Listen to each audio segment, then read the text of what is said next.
बिस्मिल्लाहिर्रहमानिर्रहीम। Welcome to Arfa's cooking world. मैं हूँ अरफा और आज मेरे किचन में बन रही है मीठी टिकिया। किसी का भला ना हो सके तो बुरा करने की कोशिश भी ना करें। दुनिया कमज़ोर है लेकिन दुनिया बनाने वाला कमज़ोर नहीं। ये मीठी टिकिया इतनी खस्ता और करारी बनती हैं कि आप इसको चाय के साथ भी खा सकते हैं, बच्चों को लंच में भी दे सकते हैं। कोई मेहमान आ जाए तो आप बिस्किट की जगह ये सर्व कर सकते हैं।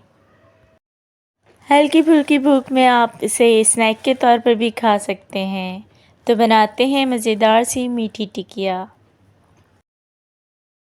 हाफ़ कप मैंने मिल्क ले लिया था, फुल फैट मिल्क है और इसको मैंने गरम कर लिया था।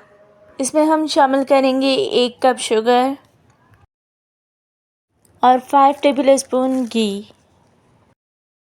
मिक्स कर लेंगे। गरम दूध है, ये दोनों चीज़ें मेल्ट हो जाएंगी इसमें।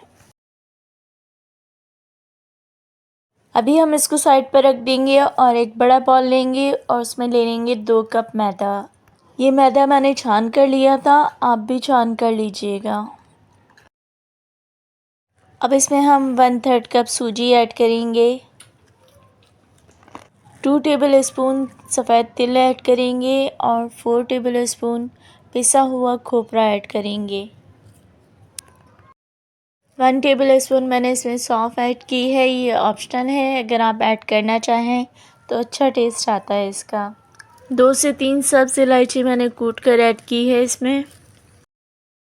इन सब ड्राई इंग्रेडिएंट को हम मिक्स कर लेंगे अच्छी तरह से।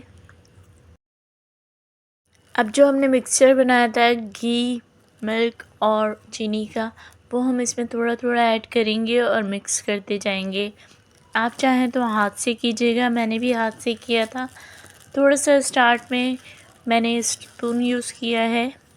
हमें इसकी डो को हार्ड गूंदना है, बिल्कुल भी सॉफ़्ट नहीं करना है। अगर सॉफ़्ट हो गया तो इसकी टिकिया नहीं बनेगी। तो मैंने इसको गूंद लिया है और ये डो की फॉर्म में आ चुका है और ये देख लीजिए इतना हार्ड होना चाहिए। इस डो को हमें मिक्स करते रहना है, आटे की तरह नहीं गूंदना है। अब हम इसको 1 घंटे के लिए रेस्ट दे देंगे। 1 घंटे के बाद हम हाफ़ डो को निकाल लेंगे और जिस जगह रख रहे हैं उस जगह को हम घी या ऑयल से ग्रीस कर लेंगे। रोलिंग पिन को भी हम ग्रीस कर लेंगे ताकि इस पर डो हमारी चिपके ना। इसको हल्के हाथों से हम बेल लेंगे और थिकनेस आपको थोड़ी ज़्यादा रखनी है। इसके बाद आप कुकी कटर ले लें या ग्लास ले लें या कप ले लें, उससे आप इसको कट कर लीजिए। कट करने के बाद इसका जो एक्स्ट्रा पार्ट है उसको हम हटा लेंगे। इसको हम दोबारा से बेल कर और टिकिया बना लेंगे इसी तरह से। टिकिया बन चुकी है और अब मैं इसको आपको उठाकर भी दिखा देती हूँ कि ये कितनी थिकनेस होनी चाहिए इसकी। ऑयल हमें पहले से गरम कर लेना है और यहाँ से कट करने के बाद टिकिया को हम ऑयल में डाल देंगे। हमें इस बात का ख़याल रखना है कि हमें इसे ओवरलैप नहीं करना है और जब ये ख़ुद से ऊपर आ जाएंगी तभी हमें इसे टर्न करना है। फ्लिप हम उसी वक्त करेंगे जब नीचे से लाइट ब्राउन कलर आ जाएगा। बहुत अच्छा सा कलर आ चुका है इसमें और अब हम इसको निकाल लेंगे। इसी मेथड से मैंने सारी टिकिया को फ्राई कर लिया था। आपको इस बात का ध्यान रखना है कि इसको फ़ौरी तौर पर आपको टच नहीं करना है। जब ये अपना शेप ले ले, कलर चेंज करने लगे, तभी आप इसे टर्न कीजिए। कोशिश करें कि इसको चमचे के बजाय आप फॉर्क से टर्न करेंगे तो ज़्यादा बेस्ट रहेगा। फॉर्क से निकालने में ऑयल भी ड्रॉप हो जाएगा और आपकी टिकिया भी नहीं टूटेगी। इसको आप बना के सेव भी कर सकते हैं और ये काफ़ी दिनों तक फ्रेश रहती है।